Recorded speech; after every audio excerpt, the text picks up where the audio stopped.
336 रुद्रपुर विधानसभा के अपने कैंप कार्यालय पर निषाद पार्टी के राष्ट्रीय प्रवक्ता और रुद्रपुर विधानसभा से टिकट के प्रबल दावेदार अजय सिंह पत्रकारों से रूबरू हुए और पत्रकारों के सवालों का खुलकर जवाब दिया। पत्रकारों के सवालों का जवाब देते हुए अजय सिंह ने बड़ी बेबाकी से कहा कि रुद्रपुर विधानसभा की अनेकों समस्याएं हैं, जिसमें 3 प्रमुख समस्या है जिन्हें पूरा करने में यहाँ के जनप्रतिनिधियों ने पूरी तरह से रुचि नहीं ली। बाढ़ की समस्या, रोजगार की समस्या और कल कारखाने की समस्या प्रमुख है। रुद्रपुर में हर साल बाढ़ आती है, लेकिन बाढ़ से आम जनमानस का कम से कम नुकसान हो, इसके लिए जनप्रतिनिधियों ने पहल नहीं की। इस समस्या से छुटकारा पाने के लिए उनके पास एक ठोस योजना है, जिसके तहत बाढ़ से होने वाले नुकसान को बहुत हद तक कम किया जा सकता है। अगर जनता उन्हें आशीर्वाद देती है तो इस समस्या का उनके द्वारा निदान किया जाएगा। युवाओं एवं महिलाओं को अपने क्षेत्र में ही अपने पैरों पर खड़ा होने की उनके पास योजना है। कुछ अग्रणी समूह उनके संपर्क में है जो उनके एनजीओ के तहत युवाओं और महिलाओं को रोजगार देंगे। उनको अन्य प्रदेशों में रोजगार के लिए नहीं जाना पड़ेगा। पूर्वांचल का ये सबसे पिछड़ा इलाका है जहां पर कल कारखाने नहीं हैं। इस समस्या से वे भली भांति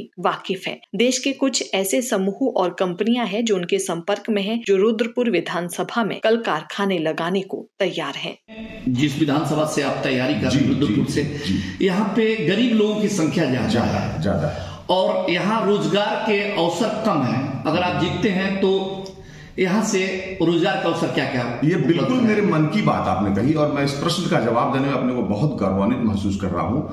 आपको बता के मैं यह एक तरह से समझिए कि आपको संदेश दे रहा हूं, तो जनता को संदेश दे रहा हूं और आपके इस मीडिया के माध्यम से मैं जनता को बताता आ रहा हूं और आपको भी बता रहा हूं कि क्षेत्र की जनता के पास रोजगार नाम की कोई दूर दूर तक चीज नहीं है, खास करके रुद्रपुर विधानसभा में।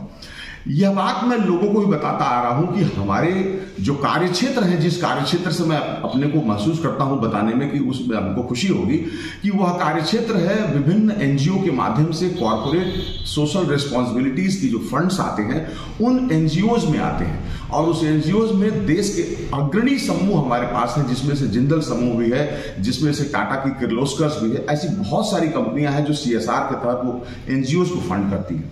हमने ये तय किया है कि भारत सरकार और उत्तर प्रदेश सरकार जो फंड मुहैया कराएगी, उसके साथ साथ उन एनजीओज के फंड जो जनहित के लिए आता है, वो मेरी बनाई हुई एनजीओज है उसमें आता है और वो फंड हम लोग यहाँ पर जनता के रोजगार के लिए, उसमें प्रमुखता से कई चीजें हैं। छोटे कुटीर उद्योग भी हैं, बड़े उद्योग भी हैं, अपना ग्रामीण महिलाओं के लिए विशेष तौर से जिसमें तमाम छोटी छोटी रोजगार की चीजें की जाती है, जिसमें से खाद्य प्रोडक्ट भी निकाले जाते हैं, अगरबत्ती जैसी छोटी छोटी चीजें निकाली जाती है।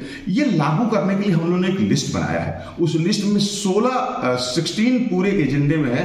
उस 16 की लिस्ट है कि हम लोग किस किस क्षेत्र में कौन कौन सी लिस्ट लागू करेंगे, जिसके तहत वो युवा वर्ग भी लाभान्वित होंगे, महिलाएं भी लाभान्वित होंगे और कुछ ऐसे क्षेत्र हैं जो बुजुर्ग भी लाभान्वित होंगे।